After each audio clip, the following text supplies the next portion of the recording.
How far will people go in the name of culture and tradition? Sometimes notions such as family honour take on undue importance and issues such as disability become trivialised. Uzma's son Mustafa had a degenerative disease. By the age of 9, he'd lost his mobility and sight.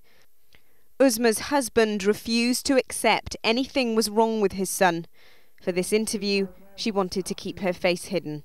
In your mind, did you get a sense that certain cultural pressures were being prioritised over the health and well-being of your son? Very much so, very much. I mean, certain guests weren't allowed. I wasn't allowed. Why do you go here? Why do you go there?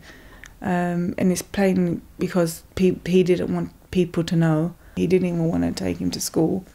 In Pakistan, they believe a lot on black magic, and he said he'll take him home. He took him back home for 4 months, saying that he would be able to cure him, you know, make him better in everything, in every aspect.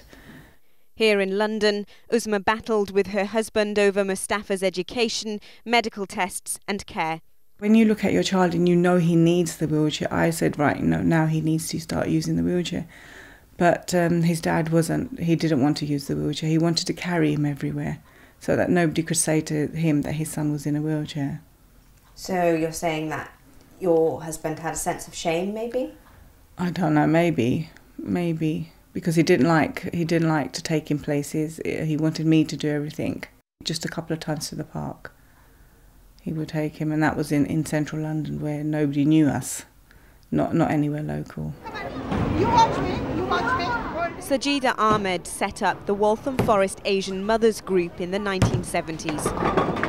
For parents with disabled children, it became a place to go to for support. She herself had faced backlash from the community. There are about 3 children here whose parents didn't think that they will be able to cope with the crowd outside, or they didn't want the minibus turning outside their house so the neighbor wouldn't know that they got a disabled child. Or if you have a disabled child, people will look down on you. They will talk about you. Oh, well, you know, their child is disabled. There is something wrong with this family. And my work and the Waltham Forest Asian Mothers' work is to get rid of that stigma, get rid of those ignorant thoughts and ignorant beliefs. For some parents, a disabled child means no stability for the future. The tradition of elders being cared for by their children comes under threat. Questions are asked about who will marry their child. For some, the family unit is undermined. It's very important not to say, you know, all Asian families think one particular way. But there's definitely a theme that we can see, and I think that it's very painful for them to have a family member who's not going to be able to be a provider, a contributor, a real kind of respected and valued member of their community. And so I think that's probably the driving force. Mustafa died at the age of 9. Uzma's husband had already left her. At any point in time, your son, your child is the first priority. Do whatever's right by him. You will hear so much stigma, and you need to reassure yourself that you are doing the best, because no mother in this world will do anything to harm her own child.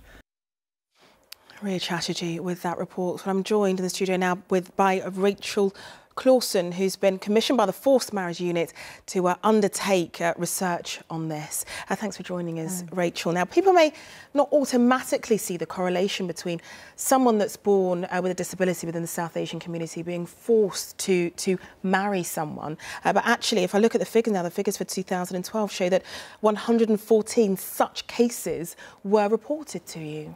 Yes, and that figure's actually likely to be the tip of the iceberg. I think there are probably many, many more cases that aren't reported.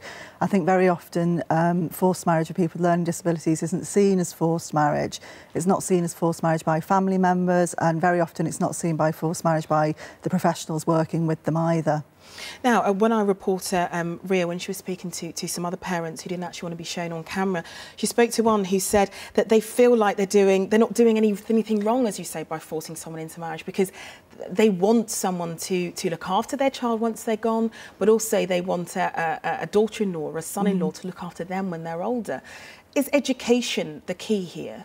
I think education is the key here. I mean, certainly the research that I undertook with the Ancraft Trust, which was funded by the Forced Marriage Unit, demonstrated that by far the most common reason for forcing somebody with a learning disability to marry was to obtain a carer for their, for the parent's son or daughter for a time when they were no longer able to care for their child. So very often the reasons are that they've got the best intentions. I think often people don't understand whether or not their son or daughter has got consent, the capacity to consent to the marriage, or don't see that they need to have capacity to consent, and actually they feel that they can make those decisions for their children because they're doing them, in their best interests. So I think most certainly education and a greater awareness of what the issue is needed. But do you think perhaps this is a generational thing? Do you think we'll see the same kind of occurrences happening within British-born people of South Asian heritage? Do you think they'll have the same opinion when it comes to those born with disabilities?